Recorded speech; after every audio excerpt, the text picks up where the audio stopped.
À Sud Radio, on vit pas dans la même France. Magali Bertha, il est 20h02, nous sommes en direct sur Sud Radio, j'espère que vous allez bien. On est mercredi aujourd'hui, voilà, je me dis que c'est l'avant-dernier soir de la semaine. C'est très dur pour moi parce que vous me manquez trop, le week-end. Voilà, alors ce soir on va parler d'un sujet exceptionnel, ce qui nous concerne à à nous tous en fait, c'est les enfants. Les enfants, l'essence même de la vie, ce pourquoi on vit, ce pourquoi on se bat, nos enfants. Et on s'est aperçu via une étude de l'INSEE qu'il y a un problème de natalité aujourd'hui en France, il y a une baisse de la natalité. Donc le sujet de ce soir, comment encourager les Français à avoir plus d'enfants. Cette émission qui casse un petit peu les codes, cette émission qui casse totalement les codes, j'ai envie de dire qu'on ne trouve que sur Sud Radio. On mélange un petit peu les genres, on fait rencontrer deux mondes qui ne se parlent jamais. Les personnalités publiques, les influenceurs, les gens qui sont connus, les institutionnels, qui arrivent à fédérer beaucoup plus de monde que les politiques qui, eux, ont un peu plus de mal à dialoguer. Il y a de la rupture, mais oui, monsieur le député.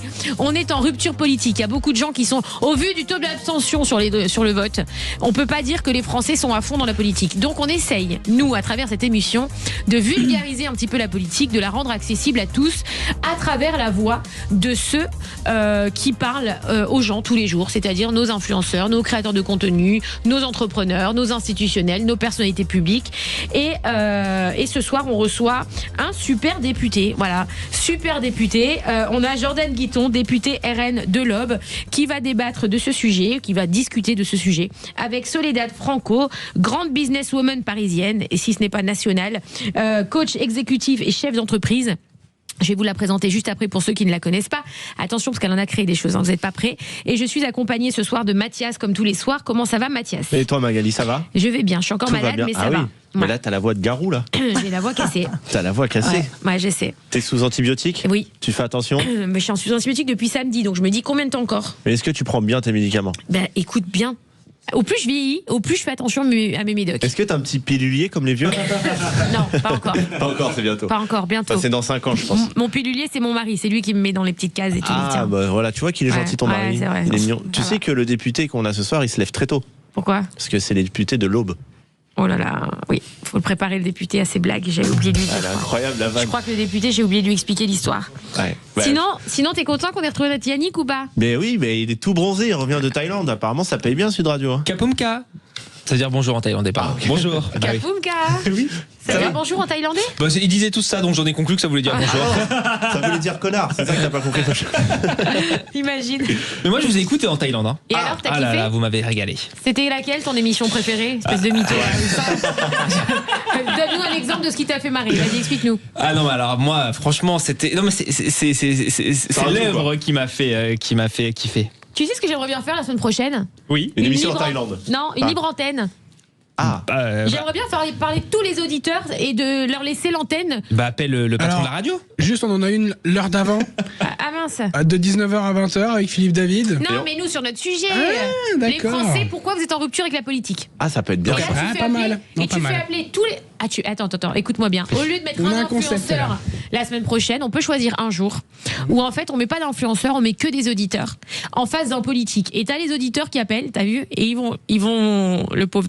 Pourquoi pas ? Va me falloir trouver des J'espère bien candidats un chez les député. politiques. Hein. Tu vois, et on laisse parler les gens aux députés pendant 1 heure. Ça peut être bien. Appelle le patron de la radio, demande-lui. Question libre. Question libre. Voilà. Ah, t'as le nom de la mission carrément. Oui, question libre, pas de thème. C'est-à-dire, allez là chez vous. Tout ce qui vous Libre. intéresse, parlez. Oui, Libre avec Berda. exactement. Ah, c'est Sinon, beau. les réunions, on peut les faire hors antenne aussi. Hein. C'est sympa. Non, mais c'est pas mal comme sujet. Bon, alors, ce soir, écoutez, hein, monsieur le député, pourquoi vous êtes loin de nous comme ça ? Il peut venir. Hein. Mais oui, mais venez, on est en famille ici. On casse complètement les codes de l'émission. Il n'y a rien qui va. De toute manière, je vais vous dire. Normalement, c'est vrai que le député rentre après. Ouais. Non, mais en vrai, ce soir, Il a l'habitude, il est déjà venu. on fait tout n'importe comment. On casse les codes On de est l'émission très- qui casse les codes. Exactement, Voilà. on casse, c'est bien ça, on Alors. casse les codes de l'émission qui casse les codes. Alors, ce soir, Soledad. Bonsoir. Soledad Franco. Comment ça va ? Très bien, ravi d'être là. Ben oui, moi aussi. Je reçois ma copine en plateau, c'est Ah, génial. c'est ton amie. Bah oui, Soledad, ça fait des années que je la connais. C'est Aurore Castaldi qui me l'avait présentée. Absolument. C'est ça, je crois. Hein Ouais. C'était Aurore Castaldi qui me l'avait présentée il y a 8 ans, je crois. Avant, Plus. Tu crois ? Soledad. Je suis si vieille que ça alors ? C'est espagnol, Soledad. Uruguay. Ouais, c'est espagnol, mais Ah je ouais. suis uruguayenne. Ouais, Incroyable. bah ouais. Ça existe, hein. Bah ouais. Rue Goyenne, j'adore. Alors Soledad, toi, tu as un parcours aussi inspirant qu'atypique. Tu décroches ton premier casting enfant très tôt. À 13 ans, Tu fais quoi? je suis arrêtée dans la rue par une directrice de casting et je fais mon premier shooting photo en tant que mannequin à Wow. 13 ans. Et après, ça s'enchaîne, les castings cinéma, j'ai fait plein de choses jusqu'à mes 29 ans. Incroyable. C'était des vrais castings. Des vrais castings. À l'époque, Internet n'existait pas, donc Bah c'était oui, un c'est casting sauvage. Ni Jean-Marc Morandini. Me était lancez bien pas celle-là. sur... Elle était bien celle-là. Non, il y a des castings sauvages, c'est pour ça. À 13 ans, je me disais. D'accord. Alors, Ok, vas-y, on enchaîne. ouais. Sur le casting, donc. Ouais. Donc à 13 ans, je découvre un univers de casting. Je me lance, casting mannequin, cinéma, voilà. Et en parallèle de ça, j'ai toujours eu envie de créer des business. J'ai créé une agence d'hôtesse, plein d'autres choses. Et aujourd'hui, je suis... c'est la question, qu'est-ce que je fais dans la vie, c'est ça? Non, mais je continue à te présenter. Là, moi, je parlais de ton casting très tôt. Voilà. Ouais. Moi, je peux continuer parce que je Allez. t'ai fait une présentation quand même. Allez. Alors, tu as construit une carrière très solide en accompagnant celles et ceux qui cherchent de la clarté dans le développement de leur entreprise. Tu fais du développement Exactement. d'entreprise. Ouais. T'es cofondatrice, alors attention, parce que c'est oui. pas n'importe quoi aussi, du Sting casting.fr. Casting.fr, c'est un Voilà. site d'offres d'emploi dans le milieu artistique. Bah, on le connaît. Ah, c'est Casting.fr, très, très connu, c'est ça. le Grave. plus gros Wow. site de casting en France. Chanteurs, danseurs, tout ce qu'on, les gens qui veulent se lancer dans une carrière Tu artistique. peux nous citer quelques noms qui sont passés par casting.fr? Leila Bekti, elle raconte toujours son premier casting qu'elle a découvert avec le magazine Casting. Après Zaz, alors ça, Zaz, c'est la plus belle histoire. C'est que j'ai présenté à Kérénine Soltani, Kev Adams, qui avait pareil, il y en a plein. Et puis des gens moins connus aussi, Fanny Toquero, Tom Almoda. En fait, il n'y a pas que les grandes célébrités qui vivent de leur art. Bien sûr. Il y a beaucoup de gens, je pense à Matteo Capelli, je pense à beaucoup de personnes qui vivent très bien de leur art et qui sont un peu moins... c'est très difficile d'être Omar Sy Oui. et d'arriver à être un Pierre Ninet, etc. Donc il y a d'autres personnes qui vivent grâce au casting qu'on met en ligne sur casting.fr depuis des années et des années. Oui, c'est depuis combien de temps ton site? On l'a créé il y a 22 ans maintenant. Waouh. Wow. Incroyable. Très très gros site 22 ans que ça dure. de casting à l'ancienne. Parce que c'est vrai qu'aujourd'hui, on voit de plus en plus de casting sur les réseaux sociaux. Moi, je vois beaucoup plus de personnalités, par exemple, des candidats de télé-réalité qui sont démarchés via leur compte Instagram, par exemple, etc. Est-ce que ça vous a pas fait un peu de mal, justement, les réseaux sociaux, vous, Non, le parce site qu'il y a de plus en plus de travail. Moi, je parlais de mon début à moi, quand Internet n'existait pas, il y avait 2-3 agences, c'était un milieu très fermé. Et en fait, Michael Fox avait créé le magazine, ensuite on a créé casting.fr, on a démocratisé le casting. Et en fait, aujourd'hui, il y a beaucoup de travail. Amazon, Netflix, il y a plein de productions, il y a plein de pubs qui se fait, c'est pas que pour la télévision. Donc il y a du travail pour tout le monde. C'est vrai qu'il faut faire attention aux arnaques, évidemment, avec tous ces faux castings qu'il y a sur Internet, parfois. Donc soyez extrêmement vigilants. Mais il y a du travail et ça me fait pas de l'ombre, au contraire. Ah ben moi, il y a carrément l'autre jour, ça m'est arrivé il y a 15 jours, une influenceuse qui m'écrit en me disant, tiens Mag, est-ce que c'est vraiment toi qui m'écris? Et en fait, il y a quelqu'un qui avait ouvert un numéro de téléphone avec ma photo de profil. Donc, il avait pompé ma photo de profil. Ouais. Et il envoyait des messages aux influenceuses. Coucou, j'ai une pub pour toi à faire pour une marque de lingerie. Ah Peux-tu m'envoyer des photos de toi en lingerie? Je les envoie à la marque tout de suite. Catastrophe. Et signé Ouais. Magali Berda. J'ai dit, mais Si ça fait 22 ans. Il est fou, Stéphane Zeboul, de faire ça. Si ça fait 22 ans qu'on dure, c'est ouf. justement parce que je tisse Bah des oui. liens avec Bruno Berberes Ouais. sur le casting de Voice Kids, Ouais. et on leur amène des artistes. Donc je fais très attention aux annonces du casting qu'on diffuse et surtout aux artistes. On fait très attention. Sinon, Quels sont les plus t'imagines, les plus gros programmes pour qui tu as casté? on travaille sur tout, avec vraiment, ça peut être casting, cinéma, enfant, on est vraiment figuration, Elsa Pharaon, Rode Parado, enfin il y a plein de... C'est vraiment... on couvre tout le milieu artistique. Alors, tu as créé aussi une institution à Paris, le spa Les Bains du Marais. Ouais. Le Bain du Marais, c'est une c'est ma institution grande parisienne. passion. Ouais. Ah, Ouais, c'est vous qui elle. avez fondé ça? On l'a racheté en 2017. Et c'est un spa, voilà, ça c'est C'est ton bébé. ma passion. Ouais, Ah ouais. le bien-être. Ah bah, c'est Et, bon, j'ai et c'est là où j'ai imaginé une carte parent-enfant en 2017. On en parlera tout à l'heure. Ouais. Où on m'a énormément critiqué, mais je vous parlerai de mon intention. Et Ok. voilà. Et donc aujourd'hui, donc tu gères les castings de The Voice Kids aussi avec la création d'une carte par enfant au sein des bains. Bon, voilà. Les enfants, c'est mon truc, vraiment. C'est vraiment ton truc. Ouais. Et ben restez avec nous sur Sud Radio parce qu'on accueille juste après notre député de ce soir, Jordan Guiton, député RN de l'Aube. À tout de suite sur Sud Radio. Sud Radio. Sud Radio. Parlons vrai. Parlons vrai. Sud Radio. Parlons vrai. On vit pas dans la même France. Magali Berda sur Sud Radio, il est 20h14, nous sommes en direct. On vit pas dans la même France. Ce soir, on débat d'un sujet qui nous interpelle tous, les enfants. Voilà, ce pourquoi on se bat au quotidien. Hein. Je veux dire, quand on est parent, c'est les enfants. Voilà, c'est l'essence même de notre vie. On travaille pour eux, on vit pour eux, on meurt pour eux. On les aime d'amour. Qu'est-ce qu'on les aime, voilà. Si mes filles m'entendent, si vous pouvez m'appeler un peu plus la journée, ce serait sympa. Ma fille Chélie m'a appelé aujourd'hui pour me demander de l'oseille. Tout va bien. Chélie. C'est qu'elle va bien. Quand t'as fait ça, c'est qu'elle va bien. Oui, mes amours, oui. tout pour elle. Tout pour elle. De toute manière, on travaille pour nos enfants. Alors, ce soir, on reçoit Soledad Franco, femme d'affaires incontournable française, créatrice de casting.fr, créatrice des Bains du Marais, créatrice d'elle-même, créatrice de tout, plein de choses, créatrice de plein d'idées. Qu'est-ce qu'il y a, Mathias ? Moi, j'avais une question parce qu'il y a eu un buzz sur les réseaux sociaux par rapport aux comédiens qui sont scandalisés parce que maintenant les directeurs de casting prennent des influenceurs. Qu'est-ce que tu penses de ça ? Oula, c'est un grand débat, ça. C'est ah là là, si tu me lances sur ce sujet, en fait. Le fameux bankable, l'audience. J'ai reçu sur mon podcast Anthony Delon qui en a parlé. Effectivement, c'est déroutant, mais c'est une réalité actuellement. Puis les influenceurs peuvent aussi devenir des comédiens. Et après, ça dépend de ce qu'ils ont à proposer. Évidemment, actuellement, l'audience, ça compte. Donc. Aujourd'hui, on voit des humoristes devenir comédiens cinéma, des influenceurs, des présentateurs. Et c'est vrai qu'il y a cette fameuse démocratisation. Moi, je trouve ça, pourquoi pas, c'est ouvert à tout le monde. Je pense que c'est un métier, que ça s'apprend, que la formation est nécessaire, apprendre ses textes, sa diction. C'est un métier, ça s'apprend. Et je suis sûre que tous ces influenceurs ont dû passer par la case formation, coaching, apprendre à respirer, la posture. Donc, ils ont dû travailler pour obtenir un rôle, ça, j'en suis sûre. Non, je suis malade. Ouais, non, c'est important de savoir ça parce que il y avait un gros buzz sur les réseaux. Là, il y a plein de moi, comédiens j'ai joué dans un film. Ouais. Lequel ? Alors, ça passe les premiers samedis du mois sur Canal. Non, je rigole, c'est pas vrai. Elle sait pas ce que c'est. C'était lequel ?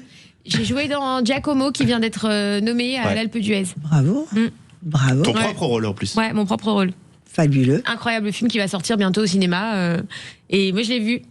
Ouais, non, c'est vrai. T'as pas été coupé au montage ? Non, mais alors en plus, mon passage, c'est possible. Ouais. je l'adore. Tu fais quoi dans le Ça passage ? m'étonne Bah, tu pas, verras. Magali. Ah, tu peux pas le dire. Ça Non. m'étonne pas. Mais je te jure que c'était choquant. C'est-à-dire que même moi, je me suis surprise. Je me suis dit, waouh, c'est sympa, j'ai adoré, j'ai kiffé. Le film incroyable. Et puis alors, film très instructif. Bon, on n'en parle pas maintenant, c'est pas la promo du film, mais je vous jure que c'est un film. Mais tu vois, toi, je t'aurais bien Très vu dans la série 10% ou un truc comme ça. Elle trouverait sa Ça, place 10%, très ça, naturellement. c'est pour toi, ça, 10%. Ouais, 10%, bien sûr. Non, moi, c'est plus de 30%. 10%, ça m'intéresse pas. Désolée. Alors, ce soir, on reçoit Jordan Guiton. Alors, Jordan Guiton, bonsoir. Bonsoir. Ça va ? Pas trop traumatisé de sa dernière invitation avec Monsieur Chalençon qu'on Non, embrasse on avait parlé des bijoux du Louvre qui n'ont toujours pas été retrouvés, donc c'est malheureux, Les bijoux mais de la couronne. j'espère que son combat le mènera et nous aidera à retrouver les bijoux qui ont été volés au C'est Louvre vrai. dernièrement, mais c'est quand même un scandale d'État, donc c'était une émission vrai. très intéressante, très pertinente. C'est vrai. Très Comme celle de pertinent. ce soir d'ailleurs. Ah bah ce soir c'est encore autre chose, hein. C'est les enfants, donc encore mieux que les bijoux de la couronne. C'est nos bijoux à nous les enfants. Alors vous exercez actuellement un mandat de député de la première circonscription de l'Aube sous l'étiquette du Rassemblement National, j'y arrive plus. Vous siégez à l'Assemblée Nationale au sein de la Commission des lois où vous participez activement aux travaux législatifs. Exactement, Jusque-là tout va bien ? c'est parfait. Parfait, j'ai bien travaillé. Avant votre élection, vous avez été conseiller municipal de Troyes et conseiller régional du Grand Est. Exactement. Alors Troyes, c'est là où il joue Adil Rami. Oui, il jouait. Ouais, Il a c'est joué tout ce que jusque je quand on était en Ligue 1. Ouais. Ouais, c'est ça. C'est comme ça que je connais C'est Troyes. la référence. Il y a aussi le Champagne, Nigloland, Oui, il y a certainement des la trucs cathédrale, les vitraux. Il y a quand même pas mal vitraux. de T'es déjà allé à pépites. Troyes Ah oui. Il y T'es déjà allé à Troyes, il y a toi un énorme supermarket à Troyes de Outlet. Exactement. Ah bon Marc-Arthur Glenn, pour pas Ah citer. J'étais là-bas, j'étais jeune. Après, on parlera de ma vie plus tard, au pire. hein. Ah, c'est sûr que t'es devenu vieux, toi. Alors, vous avez été réélu en 2024 avec un soutien local très fort. vous dirigez vos actions en cohérence avec les positions de votre groupe parlementaire qui est le Rassemblement national. Exactement, j'ai toujours été aux côtés de Marine Le Pen et Jordan Bardella. Ils m'ont toujours fait confiance dans mon engagement politique et donc je me bats pour eux et pour que demain ils soient en 2027 aux responsabilités. Je pense qu'on se doit de parler à toutes les Françaises et les Français pour faire en sorte de les convaincre de voter pour nous, parce que beaucoup de gens ont envie que ça change dans la société française. Ils ont envie de changer les choses et donc il faut changer ces politiques à la tête de notre État. Et je pense que le sujet qu'on va aborder ce soir, la natalité, démontre qu'il y a des carences dans toutes les politiques publiques. Alors, avant de passer au débat, justement, hier, avant-hier, on a reçu Prisca Thévenot. C'était lundi sur la loi Attal. Et hier, Rémi Cardon, sénateur, qui n'était pas d'accord sur cette loi.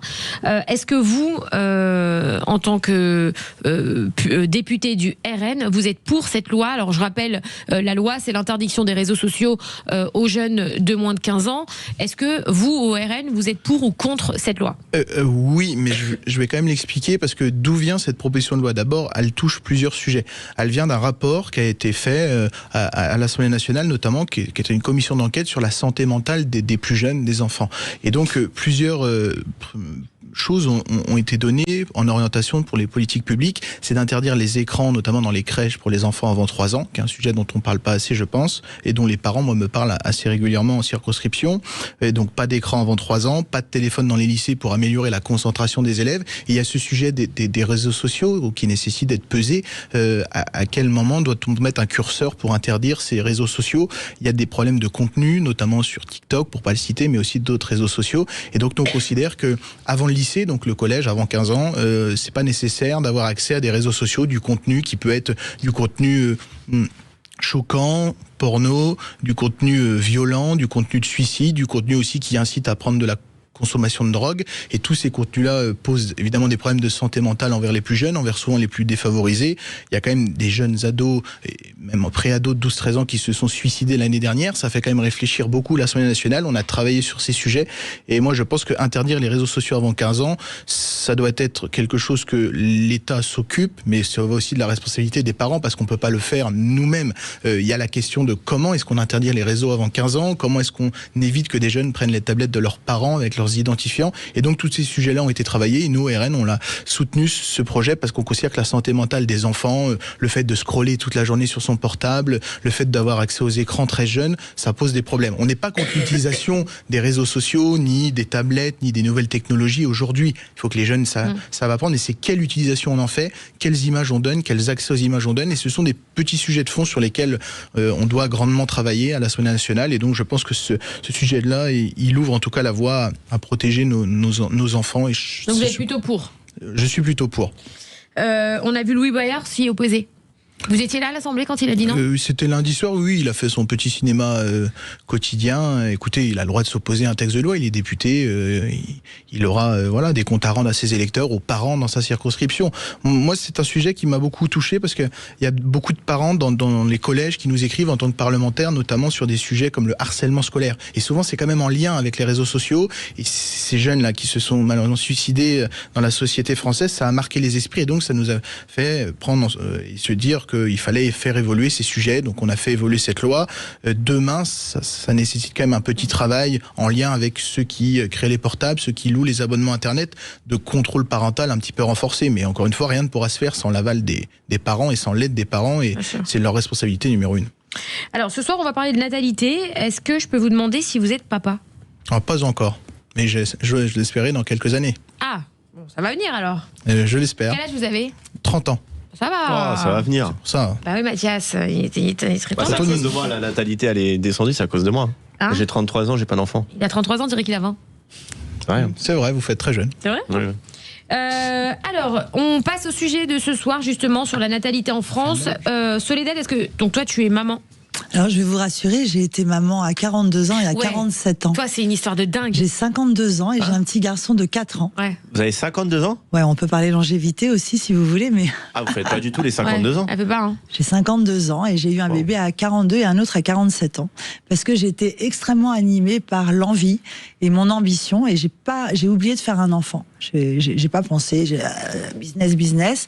Et un jour, j'ai dit à mon mari à 35 ans, tiens, on a oublié de faire un truc, on n'a pas d'enfant.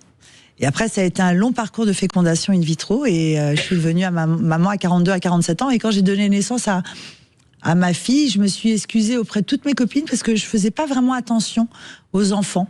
Je faisais pas très attention aux enfants. Et c'est quand tu es devenue maman que tu as compris. Et quand j'ai adoré être enceinte, j'ai vraiment suivi ça chaque semaine, etc. Et mon père m'avait offert un livre, Chantala, qui est un livre indien où on découvre comment les femmes indiennes massent leurs enfants dès leur naissance. Et je me suis inscrite, je me suis massée, j'adore ça, les soins, le massage, le bien-être, c'est mon truc. Et quand je suis devenue maman, j'ai découvert, comme c'est difficile, à Paris en tout cas, d'être maman, d'avoir une poussette. Quand on a beaucoup de travail, comment finalement aller prendre du temps pour une manicure, on complexe, on se dit oh là là, je culpabilise de laisser ma fille. Et je me suis vue interdire des restaurants parce que j'avais une poussette. Où t'es malvenu si tu veux te faire épiler et que tu dis je peux venir avec mon landau parce que j'ai pas et voilà, et c'est là où j'ai découvert que c'était pas si facile en plein Paris d'avoir un enfant. Surtout avec les pistes cyclables d'Hidalgo et tout, c'est un enfer. Ça devient compliqué. Ouais. Et alors du coup t'as refait une deuxième grossesse après? Ouais, à 47 ans. Et vraiment quand je suis devenue maman, j'ai découvert un monde. Vraiment, j'ai découvert un monde, j'ai adoré ça et ça m'a rendu plus calme, ça m'a inspiré aussi. C'est comme ça que j'ai imaginé la carte parent-enfant et que j'ai découvert ce que c'est la problématique de la santé mentale, que c'est pas si facile d'avoir un enfant quand on travaille. J'ai plein de mamans solo, chefs d'entreprise qui elles peuvent pas louer d'appartement. On leur dit non, on préfère un couple de fonctionnaires avec des enfants. Si t'es maman solo, ça va pas. Alors, je pense que c'est culturel. Parce que si vous allez en Amérique latine, on se mélange. Si vous arrivez avec un bébé, on vous donne la meilleure table. Si votre enfant fait du bruit, on va dire « Oh, qu'est-ce qu'il est mignon !» Plus il est insupportable, plus... Je pense que c'est culturel. Et là, ils viennent d'annoncer cette semaine que les TGV, maintenant, ils refusent les enfants en classe... Première classe. En première classe. Non, en classe Optimium, c'est le business C'est honteux, du business. c'est honteux. L'essence même de notre société, le monde de demain... La pureté même, on devrait pouvoir Non mais les enfants, c'est mignon. Non, mais bien sûr, évidemment, sauf que dans cette classe de réservation pour les trains, c'est réservé à des gens qui veulent travailler. Et alors, je dis pas que c'est pas compatible d'avoir des enfants et de travailler, sauf que je comprends le côté où on veut être au calme. Et moi, le premier, moi, je vais avoir des enfants, etc. Mais je comprendrais qu'il y a des classes qui soient pas réservées aux enfants, comme en avion, en business, c'est compliqué d'avoir des enfants. Tu veux que je te dise, moi, c'est tout l'inverse. Moi, tous ceux qui râlent parce qu'il y a des gosses, j'ai envie de les sortir du train. Absolument. Moi, ils me gonflent quand je les vois râler. Ils sont là, ils souffrent. Tu sais, ils sont aigris, frustrés. T'es là, tu parles au téléphone. Non, mais ça me... Le train, c'est un moyen pour travailler aussi. Mais c'est la vie. Les bruits, les pleurs, c'est la vie. Ça fait partie de la vie. Et nous, les femmes, on travaille avec les bruits. Regardez, dans tous nos établissements, parce qu'avec le père de mes enfants, on a des établissements. Et maintenant... Dans tous nos brunchs, on fait toujours carte parent-enfant, brunch. Et là, on a reçu. Alors, quand j'ai créé la carte parent-enfant, on m'a dit oui, c'est honteux. Ah là là, la beauté. Alors que c'est juste initier du bien-être aux enfants et tisser un lien familial différent et donner l'opportunité à une maman qui a pas le temps ou à un papa de se faire masser, de pouvoir venir avec son enfant et on va permettre à l'enfant d'éveiller la conscience de soi. Et au Chalet du Lac, par exemple, on a créé les brunchs parents-enfants. Donc vous venez vous bruncher et vos enfants, il y a tout un circuit d'animation, château gonflable. Et on a reçu un courrier de la ministre déléguée chargée de l'enfance qui s'appelle Sarah El Haïry. Sarah El Haïry. Voilà, bravo, vous le dites mieux que moi. Qui nous a écrit un courrier pour nous célébrer et nous nominer, on est lauréat, machin, en nous disant... Face à la multiplication des lieux interdits aux enfants ou réservés aux seuls adultes, j'ai souhaité mettre en lumière celles et ceux qui, à l'inverse, font le choix des familles. Blablabla, c'est mais elle est top, Sarah El Haïry. Oui, mais ça veut dire que c'est un vrai problème à Paris, en tout cas. Non, mais bien sûr. Mais attention, Sarah El Haïry, elle est... Moi, je l'aime beaucoup et elle est hyper active. C'est une femme de poigne, c'est une femme qui sait ce qu'elle veut et ça m'étonne pas du tout qu'elle t'ait fait cette lettre. Enfin, moi, j'adore. À Paris, les enfants sont bousculés bousculés dans la rue, non considérés, c'est une réalité. Ouais, c'est vrai, t'as raison. Alors restez avec nous sur Sud Radio, on revient justement sur notre sujet. On commence le débat juste après cette petite pause. Comment encourager les Français à avoir plus d'enfants puisqu'il y a une crise de natalité en France? On vient d'apprendre ça avec l'INSEE. À tout de suite sur Sud Radio. Sud Radio. Parlons vrai. Parlons vrai. Sud Radio. Parlons vrai. Sud Radio. Parlons vit pas dans la même France. Magali Berda, il est 20h30, nous sommes en direct sur Sud Radio. On vit pas dans la même France, cette émission qui casse les codes. Cette émission qui fait de plus en plus parler d'elle. Tout le monde, c'est vrai, beaucoup de gens m'en parlent. En tout cas, je suis très contente. Voilà. Et puis on fait quelque chose d'un peu nouveau. On a même voulu nous copier une fois. Non, pas qu'une fois. Bon, ça a pas marché. En ce moment, on est très très copié, mais c'est pas grave, on aime ça. On préfère être copié que copié. Voilà. Moi, je le dis tout le temps. J'ai toujours été copié, et tant mieux. Et tant que je serai copié, les gens parlent. Alors, qui parlent. Allez, on s'en fout. Alors, ce soir, le débat. La natalité, les enfants, on est 2 mamans en plateau et on a 3 hommes avec nous qui ne sont pas papas. Ouais, c'est vrai. Voilà. J'espère Donc, bientôt, moi. Ouais, moi aussi. Eh ben, on te le souhaite. Bah, faut que la loi change, mais bon, peut-être Oui. un jour. Mais tiens, on va faire une émission sur la GPA aussi. Bah oui. Voilà, on va faire une émission sur la GPA. Comment encourager les Français à avoir plus d'enfants puisqu'il y a une étude de l'INSEE qui est sortie qui nous dit qu'il y a une grosse chute de la natalité en France aujourd'hui. Pour quelles raisons, à votre avis, monsieur le député, pourquoi aujourd'hui on fait moins d'enfants en France? Alors, c'est une très bonne question. C'est vrai que tout est sorti de l'étude de l'INSEE. Pour la première fois quand même depuis 1945, donc depuis 80 ans, il y a eu plus de décès que de naissances en 2025. C'est quand même un chiffre qui, moi, m'a alerté. J'ai posé moi-même une question au gouvernement la semaine dernière. Et c'est vrai que lorsqu'on regarde un peu dans le détail, ce qui est quand même intéressant, c'est que les couples voudraient 2,3 enfants en moyenne. C'est toujours difficile de parler comme ça, mais c'est les statistiques. Et en fait, en réalité, ils en ont 1,6. Ce qui veut dire qu'il y a un désir d'enfant, mais que dans les faits, qui ne se réalise pas pour plusieurs raisons. Quand on regarde les raisons, c'est avant tout de pouvoir d'achat.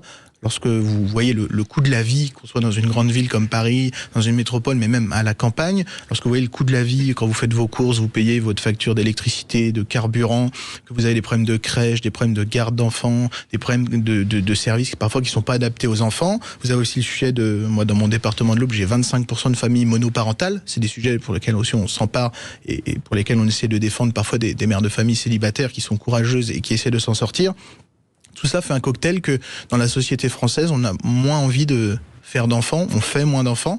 Je pourrais aussi aborder des sujets tels que l'insécurité, la situation peu de tension mondiale. Tout ça, ce sont des sujets qui peut-être donnent moins envie aujourd'hui aux jeunes couples de faire des enfants. Et c'est malheureux parce que c'est l'avenir de notre pays. La démographie, c'est l'avenir de la France. Il fut un temps, il y a plus de 200 ans, lorsque l'Europe était le continent le plus peuplé du monde, forcément, on était le continent le plus fort économiquement, démographiquement. Aujourd'hui, la France est un petit pays. Lorsqu'on voit qu'il y a 1 milliard, je crois, d'habitants en Inde, des millions et des millions d'habitants sur le continent entre les États-Unis et la Chine, tous ces sujets font qu'on devient de plus en plus petit et donc notre avenir n'est pas assuré. On a même des pays, en Italie, en Allemagne, où le renouvellement des générations, qui a 1,2 enfants par couple, n'est même pas assuré. Ce qui veut dire qu'ils vont perdre des habitants progressivement au fur et à mesure de ce siècle. Donc ce sont des sujets sur lesquels nous, politiques, on est alertés. Et moi, je vous prends un exemple dans ma circonscription. Donc vous avez la ville de Troyes, qui est la ville-préfecture, où on stagne en termes d'habitants. Il y en a toujours 62 000 environ. Par contre, plus vous vous éloignez de la ville-centre, plus vous perdez d'habitants. Et donc vous avez dans des petites communes des personnes où on voit les écoles qui se vident, des services publics qui disparaissent, des élus qui essaient de se battre pour maintenir des enfants, pour maintenir des services, notamment pour les parents qui vont bosser, donc avoir une crèche de 8h le matin jusqu'à 20h le soir. Mais c'est très difficile parce que moins vous avez d'enfants, vous êtes dans un cercle démographique un peu vicieux. Et donc forcément, c'est tout un bassin de vie qui s'étiole. Et puis on perd aussi des jeunes parce qu'il y a un problème d'attractivité sur le territoire, des pertes de bassins d'emploi, c'est la base pour les familles, des pertes de services publics. Et tous ces sujets font qu'on perd chaque année des habitants. Moi, ça me désole. Et j'aimerais justement relancer cette natalité, relancer des grandes politiques publiques à destination des familles françaises pour les aider, pour demain les concerner. Et nous, au Rassemblement national, on a plusieurs propositions à faire au gouvernement qui, pour le moment, ne nous entendent pas. Soledad, qu'est-ce que tu penses, toi, de ça? Il y a plusieurs sujets. Déjà, je pense que on se réalise professionnellement de plus en plus tard, que la vie est de plus en plus difficile, que ça coûte cher d'avoir un enfant, c'est difficile de trouver une place en crèche, c'est difficile de trouver une garde.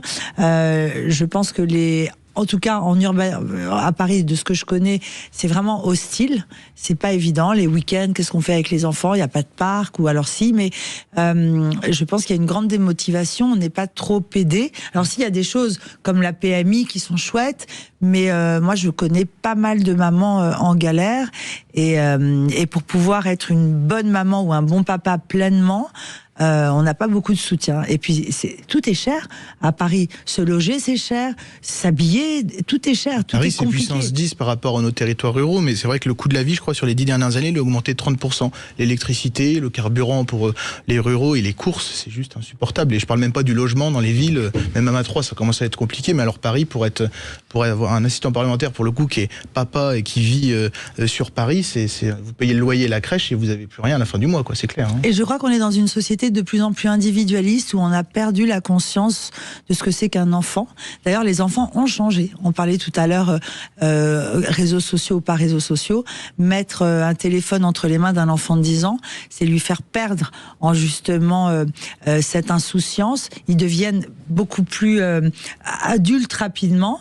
Et donc, avec tout ce dont on parle, la violence, l'harcèlement, les problèmes à l'école, la pédocriminalité, ça fait peur. C'est vrai, il y a beaucoup de sujets qui sortent. Ça fait peur. Est-ce que finalement, aujourd'hui, cette histoire de natalité, là, quand tout le monde en parle en ce moment, l'INSEE, est-ce que c'est un vrai problème aujourd'hui? Est-ce que vous pensez vraiment que c'est un problème? C'est un problème, parce que si demain ça peut être un problème? Si demain la France perd des habitants, si demain des pans entiers des territoires ruraux perdent des habitants. Non, mais la question, c'est que la France et de nombreux territoires perdent des habitants. Si vous perdez des habitants, vous perdez une attractivité économique, vous perdez de l'humain, vous perdez du social, vous perdez député, hier, on a fait une émission sur les logements sociaux, par exemple. Oui. On s'est aperçu qu'il y avait je crois, je sais plus combien de centaines de milliers, voire de millions de personnes qui ne peuvent pas avoir de logement. Attente de logement social. En attente de logement. Donc, est-ce qu'aujourd'hui, c'est pas un faux problème? Est-ce qu'aujourd'hui, c'est pas un faux problème de dire, bah voilà, il faut se battre pour la natalité, etc. Et la veille, on a un autre problème, c'est qu'il finalement, il y a tellement de monde, il n'y a pas assez de logements, on n'est même pas équipé. Donc... Non, mais vous vous rendez compte, la France est la 6e puissance mondiale. Si déjà nous, on n'arrive pas à loger nos 68 millions d'habitants sur notre territoire, ça veut dire que dans d'autres pays, il y a encore plus de problèmes de logement, d'habitation, et donc évidemment de qualité de vie. Moi, je pense que la natalité, c'est quand même l'un des sujets phares pour de nombreux élus locaux qui se battent chaque jour pour essayer de garder une école, pour garder des familles, parce que c'est l'avenir d'un territoire. Lorsque vous avez des jeunes dans un territoire qui naissent, il y a plus de chances qu'ils vivent sur ce territoire, qu'ils créent une entreprise, qui participent à l'emploi, à la vie de ce territoire, alors que si vous perdez des jeunes et que vous avez un vieillissement de la population, bah vous avez une population, nous, un pays et même un continent européen qui petit à petit se meurt et qui est moins attractif. C'est quand même des sujets qui touchent l'humain, c'est la base de toute société, en fait. C'est ce qui fait une nation. Il y a ses frontières, il y a son territoire, il y a son peuple. Et son peuple, si demain la France perd des habitants, alors on deviendra un tout petit pays. Tout devient compliqué. Dans le centre de Paris, les écoles ferment. Il y a de moins en moins d'écoles. Chaque année, il y a des écoles qui ferment. Et en fait, Paris est en train de se vider. L'accessibilité à l'école publique, ça devient de plus en plus compliqué. Les gens vont vers le privé, donc si on n'a pas les moyens d'aller vers le privé, c'est compliqué aussi. Et en tout cas, moi, je connais Paris Centre, et ça devient un milieu hostile pour les enfants. En fait, la réalité, c'est que maintenant, il faut avoir énormément d'argent pour avoir des enfants, et c'est pour ça que le taux d'enfants diminue. Et quand on voit les problèmes à la fois de salaire, de revenus des Françaises et des Français dans la société, et aussi les problèmes de pouvoir d'achat, du coût de la vie, eh bien, ça fait en sorte d'un cocktail qui fait qu'on a de moins en moins d'enfants. On est en train de vous perdre, Magali. Ouais, non, mais j'arrive, je tiens le coup. C'est les antibiotiques qui font effet. Ça va passer, Magali. Bon. Comment ça réagit, Mathias, sur les réseaux sociaux? Les gens, ils disent... En fait, le commentaire qui revient le plus, c'est que je vais pas faire d'enfants avec le monde que je peux lui apporter. Ça veut dire avec ce qui se passe actuellement. Les gens ont peur. Les gens ont peur de faire des enfants. Ça veut dire que même moi-même, là, je serais pas capable d'avoir un enfant pour d'autres raisons. Mais genre, là, j'aurais trop peur par rapport au monde qu'il y a, tu vois. Genre les insécurités, la vie elle coûte cher. Enfin, c'est pas un monde comme moi j'ai connu. Moi, quand j'avais 5-10 ans, je vivais dans une innocence. Il n'y avait pas les réseaux sociaux, il n'y avait pas de téléphone, et c'était la vraie vie. Que là, moi, jouer dans la rue. Voilà, c'est ça.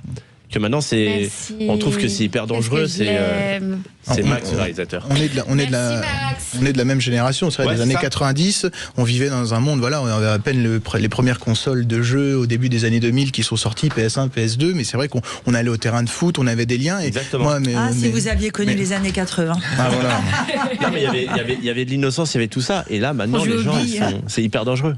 Oui, Yannick. Mais c'est pas plutôt c'est quelque chose de générationnel. Je pense qu'en fait les statistiques sont un petit peu biaisées et qu'on se rend compte que les gens font des études plus longues, donc du coup évidemment tout est retardé et qu'on verra que dans 3-4 ans ça va se stabiliser et que maintenant, avant ma mère elle m'a eu à 26 ans et maintenant on a des enfants, alors j'ai pas les stats mais c'est ce que j'entends, autour de 30 ans, 35 ans, parce que maintenant les gens pensent à leur carrière et c'est très bien. Avant on pensait à la famille. Vous avez raison, je crois que vous en êtes un exemple, mais voyez, vous avez raison, les gens maintenant le premier emploi stable CDI il est à 26 ans en moyenne dans notre pays. C'était tout le débat sur la réforme des retraites, la natalité, mais ce qu'il faut pas oublier c'est que normalement c'est simplement un décalage. Si vous avez des gens qui commencent plus tard et donc qui font des enfants plus tard, on ne devrait pas avoir quand même de baisse de natalité s'il y en avait autant qu'avant. Ce qu'il faut voir, c'est quand même la moyenne d'enfants par couple et elle est descendue à 1,6. Donc vous voyez, c'est juste un décalage dans le temps. Donc sincèrement, il y a quand même des problématiques qui font qu'aujourd'hui, la vie coûte très cher. Enfin, vous avez un logement, vous payez une facture d'électricité, vous allez faire vos courses, tout a augmenté partout. Vous soyez dans une grande ville ou un petit village. Est-ce que vous pensez que les gens freinent les enfants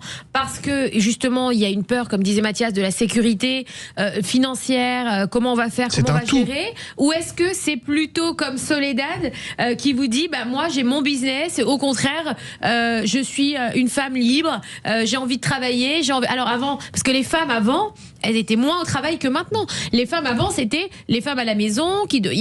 Comme ils le disent, il y a un mouvement générationnel aussi où aujourd'hui les femmes sont libres d'être femmes, d'être humains comme les hommes et de bosser, de pas se dire ok j'ai 20 ans, vite je dois faire des enfants, faut que je fasse la popote à la maison le soir.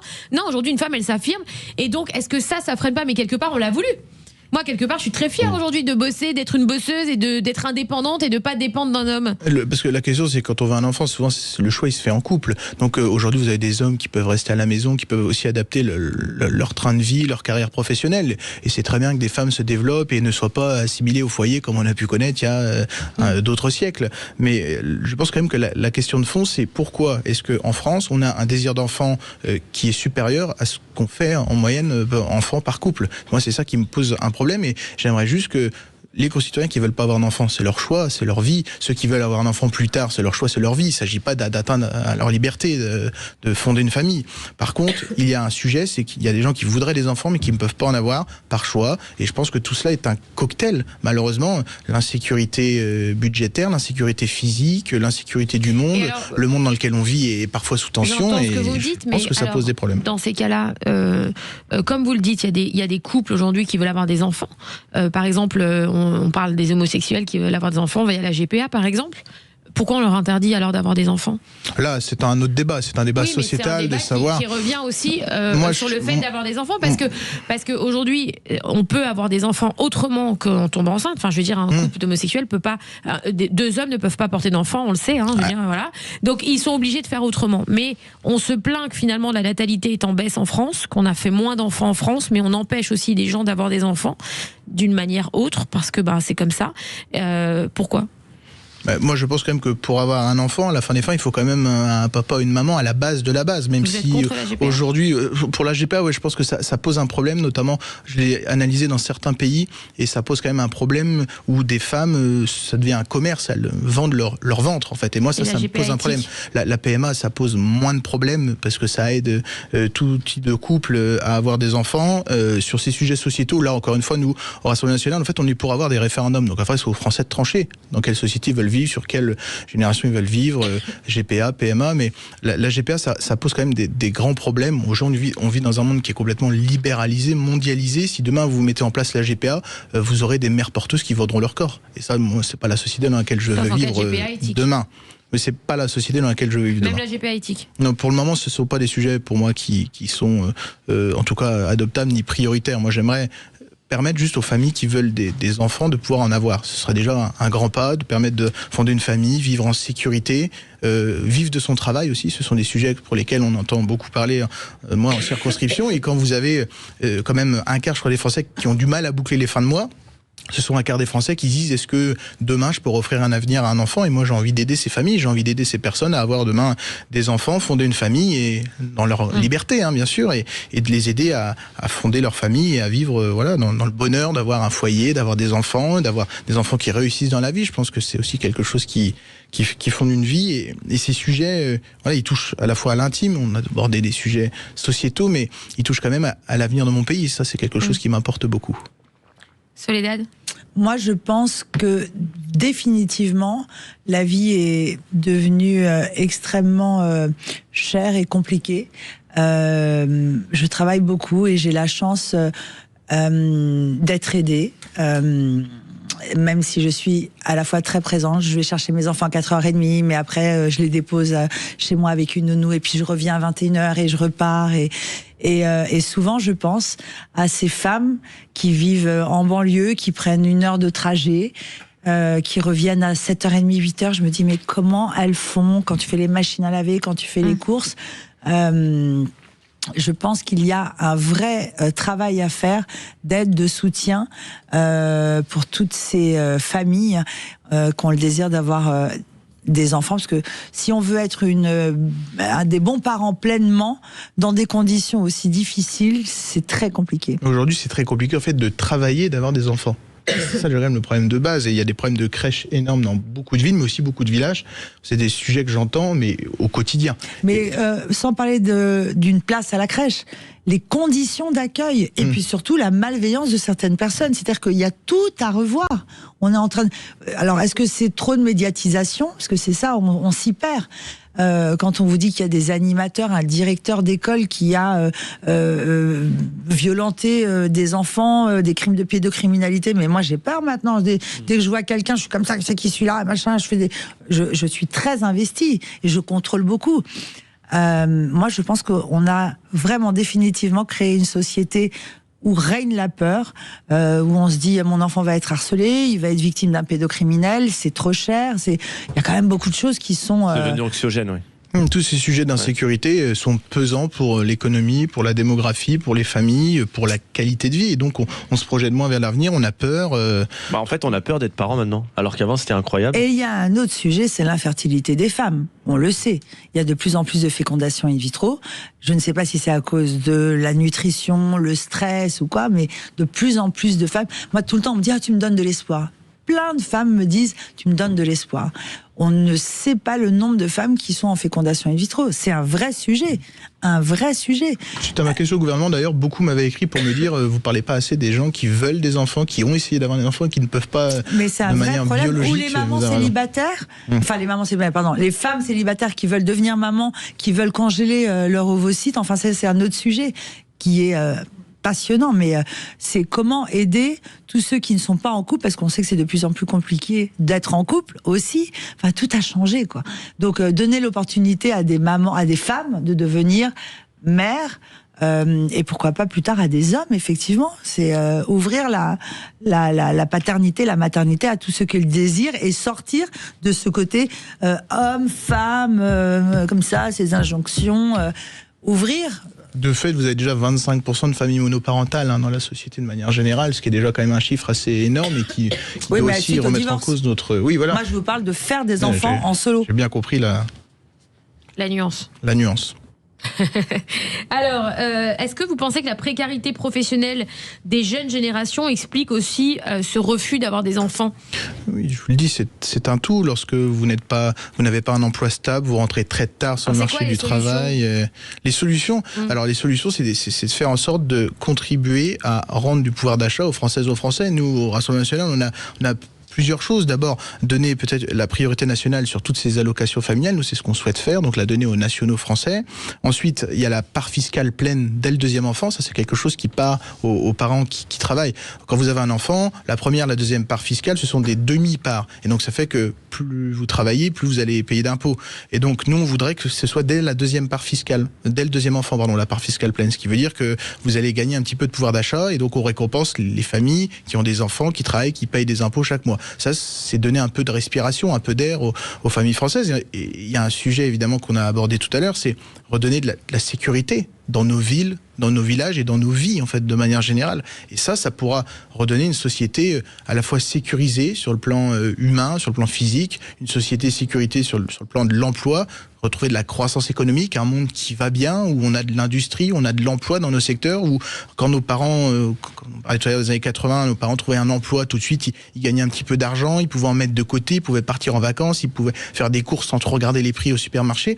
Et tous ces sujets-là font que demain, on pourra permettre aux Françaises et aux Français d'avoir envie de refaire une famille, de les rassurer. La sécurité, c'est vrai. Moi, j'ai ma fille elle est en CM2, donc elle m'a exigé d'aller seule à l'école le matin. Chaque matin, j'ai vraiment la trouille. Alors que moi, je me souviens, j'avais la clé comme vous tous autour du cou et on partait à l'école, on se posait pas de questions. Et là, aujourd'hui...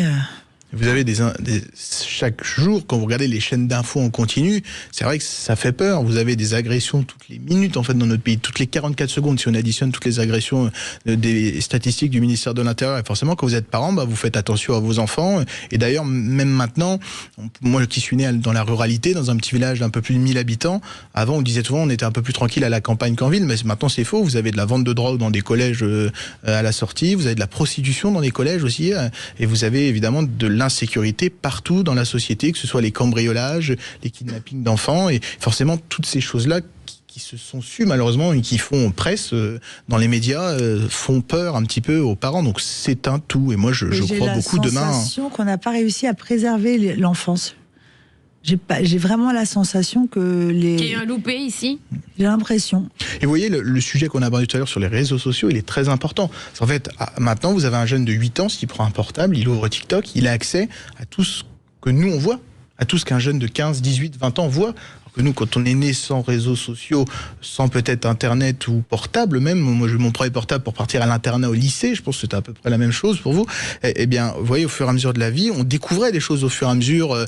Les premiers copains qui fument, c'était plutôt au collège, voire au lycée. Aujourd'hui, on me dit, déjà en 6e, il y a déjà des jeunes qui peuvent fumer, qui ont tous un téléphone portable, donc on vit avec Internet en illimité. Et en fait, avec des réseaux sociaux qui produisent tout type de contenu. Donc forcément, vous avez une société qui change. Et là, c'est à nous, législateurs, de l'encadrer. À vous, parents, de aussi encadrer les enfants personnellement pour la responsabilité. Et évidemment, de faire en sorte que dans notre société, les enfants soient protégés et qu'ils vivent pas une vie d'adulte, qu'ils aient pas accès à des images d'adultes à 8, 10, 12 ans. C'est aussi ça le sujet des réseaux sociaux. Les adolescents. Mais là, on va tuer nos auditeurs. Mais même les adolescents qui, à 12, 13 ans, ont déjà des rapports sexuels initiés par les images d'Internet. Enfin, ça va loin, quoi. Non, mais faites l'amour, faites des enfants et continuez, n'ayez pas peur. Calmez-vous. Mais non, mais c'est sûr. Après, aujourd'hui, c'est à vous entendre parler. Il faut changer la France entière, quoi, du coup. Non, il faut changer les politiques publiques. Moi, je suis pas de ce discours qui dit c'était mieux hier, rien ne va aujourd'hui. Moi, je considère que c'était peut-être mieux hier, mais ça sera mieux demain. Mais pour cela, pour changer, il faut changer les politiques. On dit souvent avec Jordan Maria, pour changer la politique, il faut changer les politiques. Parce qu'on a essayé, les Français ont essayé la droite, Sarkozy en 2007, la gauche, Hollande en 2012, le centre et un peu la réunification des deux, centre-droit, centre-gauche en 2017 et depuis 8 ans, ça a échoué. Donc moi je dis aux Françaises et aux Français qui nous écoutent, essayez un autre parti politique, essayez une autre majorité du national. On va faire plus de gauche. Bardella avec Marine Le Pen. Je pense qu'on vivra dans une société apaisée.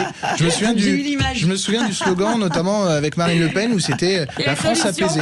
Mais ce sera la France apaisée. Moi, je pense qu'il y aura plus de sécurité, plus de pouvoir d'achat, plus de croissance économique. Et Machia arrive, le Messie arrive. Non mais. Jordan, il est là. On va tous faire des enfants. Non mais c'est les solutions qu'on apporte au pays. T'as pas le droit. Je pense que c'est les solutions qu'on apporte au pays qui permettent justement de rendre aux familles françaises l'envie d'avoir plus d'enfants. Mais est-ce que vous êtes vraiment en train de dire aux Français que si Bardella passe au pouvoir, on va relancer la natalité? Mais c'est pas ça. Le sujet, c'est les politiques que l'on souhaite mettre en place vont changer les choses. On nous a jamais essayé aux responsabilités. Ouais. On a essayé beaucoup de partis politiques. Et moi, je dis à ceux qui nous écoutent, essayez-nous. On a des propositions. On veut protéger les Français. On veut mettre des moyens sur la sécurité. On veut mettre des moyens pour donner du pouvoir d'achat, pour faire en sorte que ceux qui bossent gagnent mieux leur vie, pour faire en sorte de protéger les familles françaises. Et donc, essayez-nous. Et on a pour moi, les meilleures solutions. Je me suis engagé en politique il y a 13 ans, là, il y a quelques jours. C'est aussi pour changer les choses. C'est aussi parce que ma génération, celle des années 90, a toujours connu des crises, a toujours connu une France qui va mal. Et moi, j'ai envie de me dire que de me projeter pour me dire quand j'aurai 40, 50 ans et des enfants avec ma conjointe, que demain, la France dans laquelle j'aurai des enfants, elle ira mieux. Les campagnes iront mieux, les villes seront protégées, on vivra bien de Paris jusqu'au plus petit village où je suis né, moi, à Maïcan, exactement. J'ai compris. Mathias ? Ah, mais je suis pas totalement d'accord sur tout, mais moi le truc qui me gêne le plus en fait c'est comme il disait Yannick, c'est sur la GPA. Ça en fait je trouve que c'est hyper hypocrite de dire on veut plus d'enfants mais on veut pas non plus des enfants qui viennent. Ça c'est un débat sociétal et pour moi ça doit être rendu au peuple français par question référendaire. C'est au peuple français de décider quelle société ils veulent. Et vous pensez que les Français ils vont dire quoi sur ça ? Ce sera aux Français de décider. Et pour le coup, vous savez, je pense pas que ce soit toujours politique de décider. Il y a des sujets de société. Oui, dans quelques jours, on va réétudier le sujet de la fin de vie sur l'euthanasie. C'est un sujet de fond qui touche à l'intimité des députés. Tous ces sujets-là, c'est aux Français de répondre par référendum. On n'a pas fait de référendum en France depuis 2005. Vous allez vraiment 2005. Le faire Mais moi, je pense qu'on doit faire des référendums. On est pour le référendum d'initiative citoyenne. Vous savez, vous avez des pétitions de Français qui vont lancer, je crois, 1 million de citoyens qui se réunissent. On lance la pétition et si elle est adoptée, c'est une loi à faire adopter à l'Assemblée nationale automatiquement. Nous, on y croit. Et sur des sujets de société, je pense que c'est pas forcément à moi de répondre pour les 100 000 habitants de ma circonscription. C'est peut-être à l'ensemble des Français de répondre. Et sur des sujets de société, c'est assez clivant d'ailleurs dans tous les partis politiques. On n'est pas toujours d'accord. On est à l'image des Françaises et des Français. Et moi, je crois beaucoup à ce référendum sur tous les sujets de société. Alors, on passe tout de suite aux questions Flash and Cash. C'est le moment préféré de nos auditeurs. Les questions Flash et Cash. D'après l'INSEE. Elle dit ça depuis la première émission Oui. et je ne sais pas d'où tu sors cette information, Je sais j'adore. pas, moi je m'invente des trucs des fois. Il y a la question forcément de la GPA de Florian. On est en plein dedans. Florian qui est un des producteurs de l'émission. Winnie, il est où ? Alors, Jordan Guiton, l'Europe est-elle trop faible face aux GAFA ? Oui. Tous les soirs. Évidemment, on a le RGPD face aux GAFAM, quoi. On a créé le RGPD, des règles et des normes face à des géants américains. On est forcément plus faible. Soledad Franco, l'intelligence artificielle est-elle en train de devenir une menace majeure pour l'emploi ? L'intelligence artificielle, d'après moi, c'est une intelligence collective qui est fascinante et il faut savoir l'utiliser. Mais c'est une intelligence, voilà, c'est ça, plus intelligente que nous parce qu'elle est collective. Et elle est dangereuse ou pas ?